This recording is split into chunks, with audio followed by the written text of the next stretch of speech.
Acho que primeiro a gente pensar o que cria e mantém as desigualdades no Brasil, né?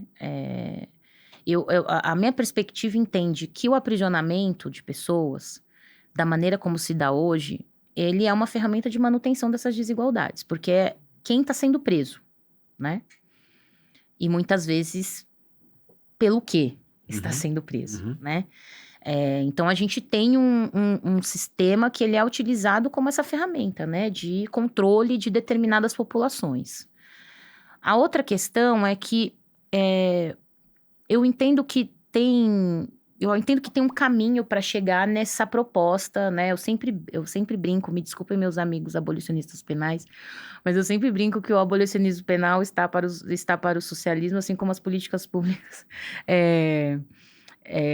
Acho que eu inverti aqui, mas é isso, está para o socialismo como as políticas públicas estão para o socialismo, né? O abolicionismo, assim, a ideia central é que é o seguinte: enquanto não chega ao socialismo, né? E eu conversei isso muito num debate com um amigo socialista, né? Porque ele questionou o abolicionismo penal. Eu falei assim, olha, você não deixa de ser socialista porque o socialismo não chegou. Assim como eu não deixo de ser abolicionista penal porque o abolicionismo penal não chegou. Enquanto não tem abolicionismo penal, enquanto não tem socialismo, tem política pública, né? Tem política de reforma para dirimir desigualdades, né? E eu não tô nem dizendo aqui para vocês se eu sou socialista ou não.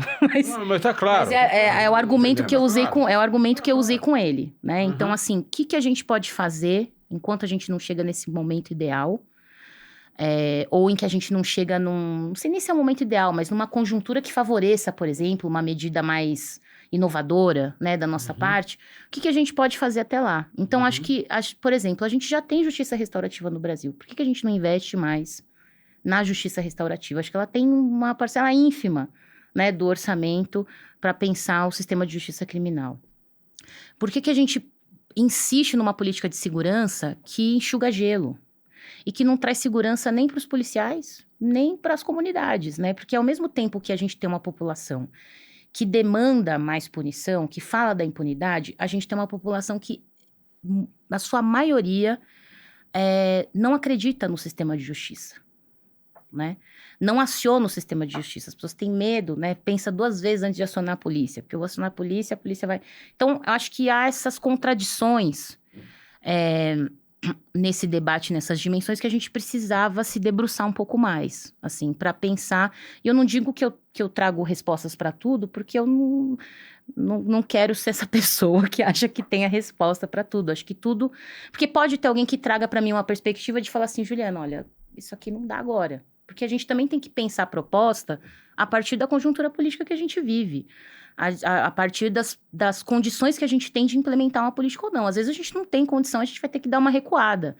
Mas eu acho que acho que mesmo quando a gente der essa recuada tática, ela não perca de vista uma estratégia de transformação radical que a gente precisa ter para a sociedade, né? Então, acho que é sempre pensar nessa dimensão, né? Então, eu, por exemplo, sou uma abolicionista penal que já fui da gestão pública na área de políticas para as mulheres e a principal demanda das mulheres é delegacia 24 horas, né?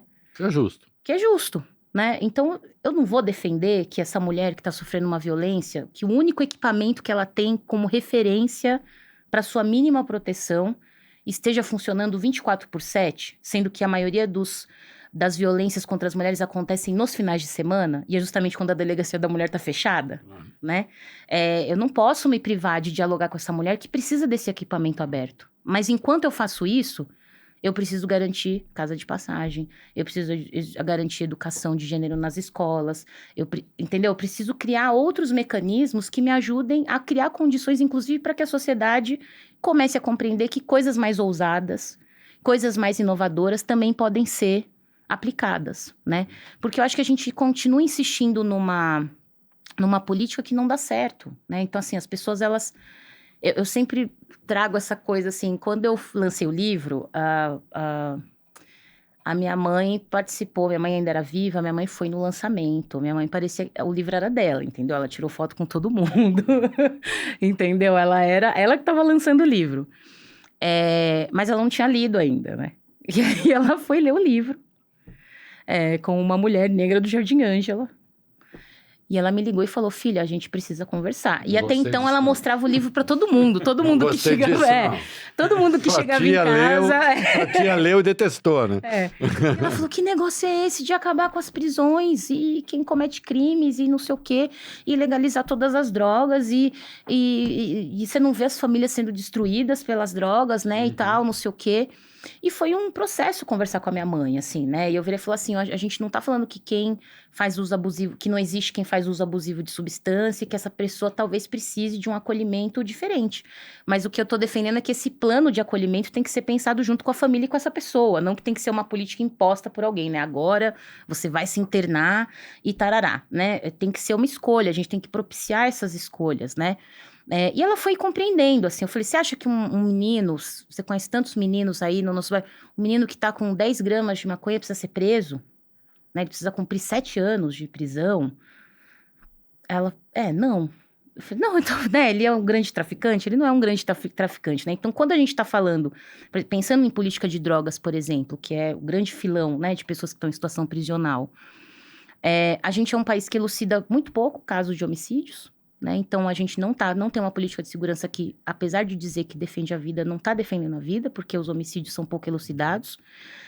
E eu nem digo isso, policiais que estejam assistindo não me entendam mal, né? Eu acho que não, inclusive a gente não investe, não dá instrumentais para que esses crimes sejam elucidados, né? Então, a gente precisa pensar nisso, né?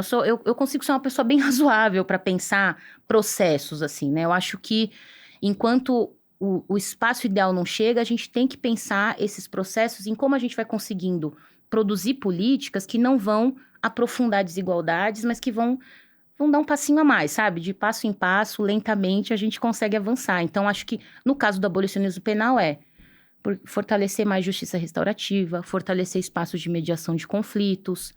No caso, quando a gente faz um mapa do que é o sistema prisional brasileiro, né, da população prisional brasileira, a gente está prendendo pessoas por furto e roubo, sendo que em furto e roubo, grande parte é furto, então é crime sem violência, né? E por porte de pequenas quantidades de substância.